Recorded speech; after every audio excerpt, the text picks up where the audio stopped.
top and finish things out. I think ultimately Yone and Corki, both champions we've seen played into Azir a lot.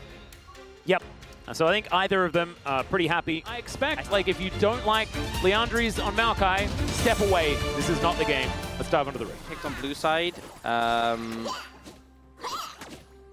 Yeah. A bit of a trade there. Ziggs has been picked on blue side, and red side just there's too many picks to bans. And especially this mana, so even if you trade, you just still lose, even if you're trading advantageously. Yeah, it's a little bit worrying. Speaking of worrying, Moham possibly in trouble here, as Lucid trying to move down. Moham does have his flash, but wasn't able to use it, and Ona was in the area. Gumayushi still in the area as Crashdown comes through there from Moham. There's the Pulverize onto 2, gets onto Showmaker into the backline. Moham going to be the target though, and Ona takes him down. Now Kingen forced to use the Valkyrie, so now has to flash if he wants to get over this wall. Lucid to try and get in there, and he does. Oh, but the Gnar is so good from Zeus. And Ona is there for the follow-up as well. Not this time, Lucid. Zeus throws a house at him, and T1 are already running away with this one. They're so ready for it to look for this engage. And then here, perfect timing on the Mega Gnar here for Zeus. Yeah, the Gnar is just so well placed. Just tells him to chill out a little bit. And also notice that like he disengages from the Corki. So there's no chance the Corki can burst him back. He like backs off, lets Ona get. And Lucid going to Liandry's, he's a lot more expensive, just so far ahead there. But Lockett in these early skirmishes is so strong. Owie. Okay, Kingen still a little bit scary. But he's not that far ahead, right? I expected to see more of this, I'm gonna be honest. You know, more Corki just melting Gnar in the trades. And, you know, Zeus gets chunked out, but he's fine. He's got a Cull. Well, Zeus is going to jump on top of Lucid here, but he had a friend on his way, and that is a Valkyrie out, but that means Lucid is well and truly dead. And so it was DK setting up for the play, and it's T1 the profit. This tower, Showmaker trying to aggress mid, but doesn't find anything. Harrier. Oh yeah, the Unbound Soul's there. There's the flash. Gets the Pulverize. There's the Emperor's Divide. The ulti out here from Showmaker finds an angle, but there is Ona on his way. And I don't know how the Yone is going to be able to escape this one. Oh, the Blast Cone! Okay, Showmaker able to get a flash, and he's going to live. Well, he's going to back on a ward. I'm a bit scared about that one. Make it rain coming down here towards his bottom lane. Good sidestep there from Gumayushi. Throws down the cleanse as well. Showmaker gets a shield. Is this the bait? The answer is no, as Faker is just going to be able to take him down. Permafrost comes in, and Faker flashes just for good measure. Gumayushi eating all of the spells in the bottom lane. And yeah, Moham has to get out of there. Lucid, Flash? yeah, he does have Flash, and that is going to be the kill. So Lucid is finally on the board. But man, this is not a great trade. That is another dead Corki situation. Well, this time a dead Corki situation instead of the tree. You can see Kingen a little bit upset with how things are going right now. No, we didn't get to see the replay of it, but that top fight, he's just weathering the storm. Yep. And T1 are just massively winning elsewhere. And D+ is trying to make things happen here. There is a big wave coming in, but Carrier is coming too. Yep, Guma's job is to exist without being a nuisance. And right now, he's doing a great job. Pulverize does come on through here. There's the Flash Magnet Storm. Lands onto both, though. Showmaker getting down here. Wants to try and lock up the Jhin. He does find it. And he's able to snap back. Takes a turret shot with him. And the house as well. Almost enough to take him down, but not quite. So DK able to at least grab themselves a dive. I mean, but they're going to need way more than this. Yeah. All right, Emperor's Divide here towards the bottom lane as Faker is really dead.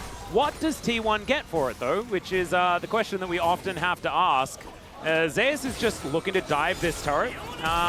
There's the Gnar. Doesn't get the wallop, though, and Zeus not able to hit the house. As now Gumayushi could be in trouble. Kingen trying to get some revenge. There's a lot of pent-up frustration, but he doesn't overextend. And the curtains have now been called. Some sidestepping to come through here. Headbutt pole, that's going to set it up. There's the flash out as Kingen gives him the thumbs up, and he goes 0-4. You can see grinning in the player cam. That much. And D+ do get the tower bot lane for the Gold King. On the map and then wins, and DK don't go for anything. But the fact they went on red side clearly was to get a matchup that was good for Kingen. Yeah. Like, at least last time, like, you were counter-picked, right? This time, you're the one who's opting into it, and it just feels a lot worse. Well, Moham's going to have to try and crash his way out of this one. Permafrost comes down, though, and now Aiming's going to have to come over. Does he find the ulti? He doesn't even look for it just yet, as Lucid... Oh, that Bramble Smash flash was pretty good. Faker not going to find the sweep, as now Showmaker looking for an angle. Bullet time comes in. Kerry able to tank for a while, does have the ulti, but they pile in on top of the Azir, and he goes down. Showmaker still has ult. As Gumayusi at full health, but Make It Rain comes down to slow him up. Yep. And Owner is now in the back of a Dragon Pit. Showmaker chasing after him here. We can see the Maokai makes his way back. This is a pretty late reset for T1. You can see Faker and Carrier coming out of the map. So if D+ want to do this, want to make it faster. It looks like they blinked that Dragon. We blinked for a second. 2 in bag. This is pretty good for D+. Now they have to try and protect their mid-tier 1 if they can. Aiming can just... Oh, he doesn't have ult, sorry. He won't be able to ult the wave. This might just be gone. Yep. It's going to be a charge, and the turret is going to survive for the moment. But that's just, you know. The fact that was D+ who did that against T1, I think they should have had that approach. Whoa, we got another one here as Carrier goes in.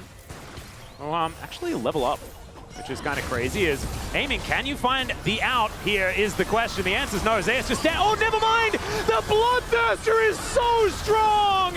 And the ulti now comes in just to play interference there from Showmaker. Aiming. Turret for Faker type angle here, but he's not actually quite able to take the turret down just yet. Ono just trying to hoof it towards this bottom lane, able to avoid the ulti with the twisted advance. Beautifully done. Shattering strike, and that is going to be a dead Faker. Kingin locks down that kill, his first of the game, and has reset his gold. Outer turret does fall in the mid lane. That is certainly good news. But it kind of overshot it, yeah. Yeah, maybe. Could have pulled it closer. Yeah, didn't need to really pop the potion, let's be honest. Okay, Kingin now pretty scared of Zeus, I would be too, but Aiming, I don't know whether he is, especially not after that last play, is bullet time! And takes down the Gnar. Happen his teams were behind. They start to make a comeback. Great knock up here from Showmaker, but you've got a teleport coming in. Showmaker is down so incredibly low, and Zeus he had the auto in the air. That's gonna lock that one up. Flash out from Kingin, but Faker's here as well. And the thumbs up comes through. It's a double. They'll take a Drake as well, and T1. And then it just goes in every direction at the same time. This is a pretty big play coming out from Zeus. Yep. Says he's fighting top, he's taking this damage. The TP comes in, they get the follow up, and the thing is he hits Mega at this perfect time. Ults to interrupt the Valkyrie as well. And the wallop, like the wallop angle, the fact that it was right at. You want to go for a 50-50 on this one. Lucid has shown that his smite button has been pretty good, as Moham just wants to get some buttons away from Carrier. Wait! Oh, there it goes. Okay, the Nature's Grasp does come on in. Owner and Gumayusi don't have a lot of damage though as the bullet time comes through. They're trying to keep themselves alive. Faker is burning down inside the pit, and now Showmaker gets in. They do manage to take down the Baron. It's Gumayusi that gets it. He also kills the junglers. Now Showmaker in the back of the pit. He sidesteps the Arctic Assault. And that's going to be a double kill for the Yone. So T1, they got what they wanted, but it wasn't clean. You know, it's like you haven't even got close to your IE and you already seen the round win. Yep. Feel bad about it. You're like, dude, why are you wasting your time on that? Okay, Lucid can be in a lot of trouble here and will be just taken down. Gumayusi locks that one up, and the Nature's Grasp comes down as well. Moham. Oh, can he see the angle? Then flash out from Gumayusi, just too good. Aiming now, trying to frontline. Actually kind of almost finds an angle, but he doesn't. That's going to be the Emperor's Divide used in celebration, as Zeus had already just killed everyone. Double kill for Faker as well, as they manage to get the Deadly Flourish. That's going to finish off the ace. And I think T1 might be starting their journey again, as they finish off D+ here in Game 4. D+, I mean, they had that one good one, but after that, it was all downhill from there, and T1 looking to try and take their rightful place in the final of the LCK. Storm was looking good enough to be able to win here today. That was not the case outside of that one game. And yeah, they managed to stabilize for a decent amount of this game, but T1 they're the ones that were able to make the moves, and they did so beautifully. That's a positive I was saying this last game for D+, is that even though the early game went to absolute hell, they still kept looking for angles, finding fights. They didn't just give up. So I think that